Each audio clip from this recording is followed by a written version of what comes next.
आप सभी में से काफी सारे लोगों ने कम्युनिटी पोस्ट के अंदर सोलो लेवलिंग के पावर सिस्टम को एक्सप्लेन करने के लिए वोट किया था। तो आज की वीडियो के अंदर मैं सोलो लेवलिंग से रिलेटेड काफी सारी चीजों को एक्सप्लेन करूंगा क्योंकि मैंने इसकी मानवा पूरी पढ़ रखी है। तो देखो दोस्तों, इस सीरीज के अंदर कुछ रीजंस की वजह से कुछ पोर्टल्स हर जगह पे अपीयर होने शुरू हो जाते हैं जिन्हें डंजन कहा जाता है, जिसके अंदर काफी सारे अलग अलग तरह के मॉन्स्टर्स देखने को मिलते हैं। अब ये जो पोर्टल्स है इनकी एनर्जी को एनालाइज करके गवर्नमेंट इनको एक रैंक देती है जो ई से एस तक वेरी करती है, जहां ई रैंक का मतलब है कि इस डंजन के मॉन्स्टर्स काफी ज्यादा वीक हैं और एस का मतलब है कि यहाँ के जितने भी मॉन्स्टर्स है वो बहुत ज्यादा स्ट्रॉन्ग है। आप ये मान लो कि एस रैंक का एक नॉर्मल मॉन्स्टर भी ई रैंक के बॉस से कम 100 गुना ज्यादा पावरफुल होगा। अब इन डंजन की रैंकिंग के बेसिस के ऊपर हंटर्स को यहाँ पे भेजा जाता है और हंटर्स बेसिकली वो लोग होते हैं जिनके पास कोई सुपर नेचुरल पावर्स या फिर मैजिकल या फिर कोई एबिलिटी वगैरह होती है जिन्हें वो यूज करके इजिली मॉन्स्टर्स को मार सकते हैं। अब ये करने के लिए उन्हें अच्छे खासे पैसे मिलते हैं गवर्नमेंट की तरफ से और उन्हें काफी सारी चीजें इन डंजन से भी मिल जाती है। तो काफी सारे हंटर इसे पैसे या फिर रॉयल्टी वगैरह अर्न करने के लिए करते हैं। जैसे हमारा मेन कैरेक्टर भी जो है इस सीरीज का, वो भी इसी मजबूरी में करता है क्योंकि उसे पैसे की बहुत ज्यादा जरूरत होती है, क्योंकि एक तो उसे अपनी माँ का इलाज करवाना होता है, दूसरा उसे अपनी बहन की पढ़ाई आगे करवानी होती है, इसलिए वो एक हंटर बनता है। देखो, जब एक पोर्टल खुलता है तो उसके अगले 7 दिनों के अंदर उस पोर्टल का जो बॉस है उसको हरा के उस पोर्टल को बंद करना होता है। अगर उस पोर्टल को टाइम लिमिट के अंदर बंद नहीं किया गया तो उस पोर्टल के जितने भी मॉन्स्टर्स है वो अंदर से बाहर आ सकते हैं और वो सिविलियंस के लिए एक खतरा बन सकते हैं। इसलिए गवर्नमेंट जो है इन हंटर्स को हायर करती है। देखो, अब ऐसा करने से गवर्नमेंट के भी फायदे हैं। पहला तो एक सिक्योरिटी इंश्योर हो जाती है, दूसरा इसके अंदर कुछ ऐसे आइटम या फिर क्रिस्टल वगैरह मिलते हैं जो गवर्नमेंट मल्टीपल तरह से यूज करती है, काइंड ऑफ एसेट्स या फिर रिसोर्सेज की तरह वो इन्हें यूज करते हैं। अब बात करते हैं हंटर्स के बारे में। तो देखो, हर हंटर्स की ज्यादा से ज्यादा 2 बार अवेकनिंग हो सकती है। पहली तो तब पॉसिबल होती है जब उसके पास पावर्स देखने को मिलती है और उन्हीं पावर्स के बेसिस पे उसकी एक रैंक फिक्स हो जाती है। ऐसा नहीं है कि हर कैरेक्टर जो है अपनी रैंक को चेंज कर सकता हो या फिर ये बहुत ही ज्यादा आसान हो। ऐसा करना एक ए रैंक वाले के लिए भी बहुत ज्यादा मुश्किल है। दूसरी तब होती है जब किसी तरीके से उसकी पावर बहुत ज्यादा बढ़ गई या फिर उसका एक्सपीरियंस बहुत ज्यादा एक्सीड कर गया या फिर वो जो ए रैंक के जस्ट अबव ही था कि वो एस रैंक के पास पहुंचने ही वाला था। ऐसे में तब उसकी एक री अवेकनिंग होती है जो उसको एक और बार बूस्ट देती है उसके स्किल सेट में। लेकिन ये कर पाना बहुत ही ज्यादा रेयर होता है और मोस्ट ऑफ द मान लो 100 में से कोई एक ही ऐसा बंदा होगा जिसमें ये देखने को मिलेगा। अब देखो, हमारा जो इस सीरीज का मेन कैरेक्टर है यानी कि जिन वो एक ई रैंक का हंटर है। अगर ई रैंक में भी हम देखें तो हर ई रैंक के पास मिनिमम 70 एनर्जी तो होती ही है और हमारे जिनवू के पास उससे भी बहुत ज्यादा कम है। इसलिए वो अपने वर्ल्ड के अंदर बहुत ज्यादा पॉपुलर है क्योंकि वो वीकेस्ट हंटर माना जाता है। अब इन्हीं रैंकिंग के बेसिस पे इन हंटर्स को हंटिंग के लिए भेजा जाता है। बेसिकली एक डंजन जिसकी रैंकिंग मान लो सी है तो उसके अंदर कम से कम बी रैंक वालों को भी भेजा जाएगा, कुछ ए रैंक को भी भेजा जाएगा, कुछ ई और कुछ डी को भी भेजा जाएगा ताकि ये पार्टी उन सी रैंक वाले डंजन को डिफीट कर सके।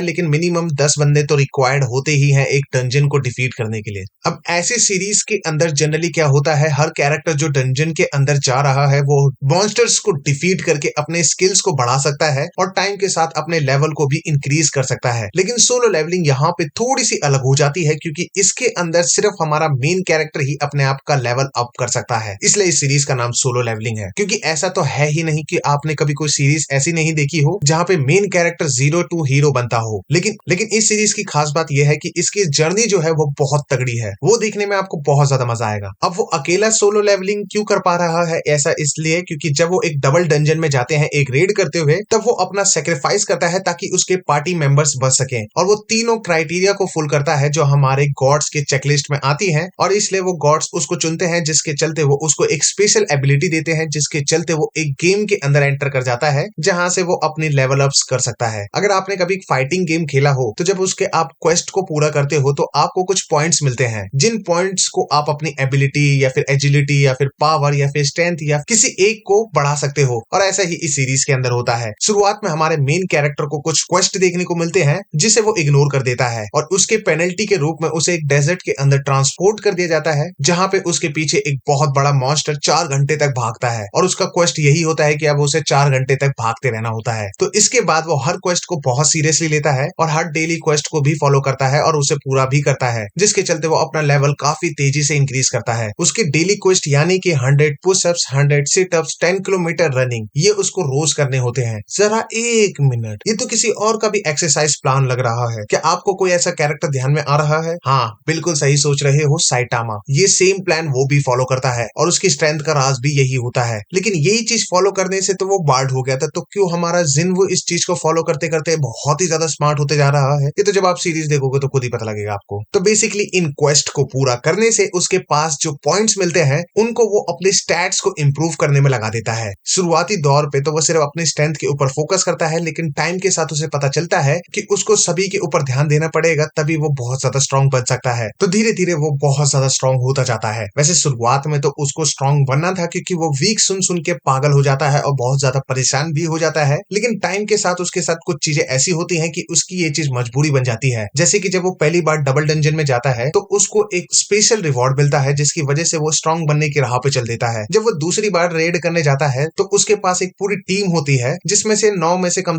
8 लोग उसे धोखा दे देते हैं। तो खुद को बचाने के लिए वो उन सभी को मार देता है। अब उस रेड का जो लीडर था उसका छोटा भाई एक एस रैंक का प्लेयर होता है, तो वो अब इसके पीछे हाथ धो के पड़ जाता है। तो अब अपने आप को बचाने के लिए इसे और स्ट्रांग बनना पड़ता है। बाकी देखो, अभी इसकी जर्नी में बहुत सारी चीजें हैं जो एक्सप्लेन करना बाकी है, जिन्हें मैं आगे की आने वाली वीडियो के साथ कवर करूंगा। लेकिन हाँ, इसकी हिंदी डबिंग डेफिनेटली बहुत कमाल की है, तो आप इस सीरीज को हिंदी में भी चेकआउट कर सकते हो। और हमारे गुड्डू भैया ने भी इसमें डबिंग दी है, तो आप इस सीरीज को थोड़ा हिंदी में भी इंजॉय कर सकते हो। और इसकी हिंदी डबिंग थोड़ी बेटर इसलिए भी है क्योंकि काफी बार ऐसा होता है जब जापानीज के कुछ वर्ड्स होते हैं, ये जो इंग्लिश के वर्ड्स होते हैं, डबिंग में उसको हिंदी में प्रॉपर चेंज कर दिया जाता है, जो मजा नहीं आता है। लेकिन इसमें कुछ चीजों को बहुत ही ज्यादा स्पेसिफिक रखा गया है, जिसकी वजह से आप इसकी हिंदी डबिंग भी इंजॉय कर सकते हो। बाकी ऐसे ही और वीडियोस देखने के लिए चैनल को सब्सक्राइब करके बेल नोटिफिकेशन को ऑन करना बिल्कुल ना भूलें। और वीडियो पसंद आती है तो वीडियो पे लाइक जरूर ठोकें। बाकी मिलते हैं किसी और वीडियो के साथ, तब तक के लिए जय Hind and thanks for watching.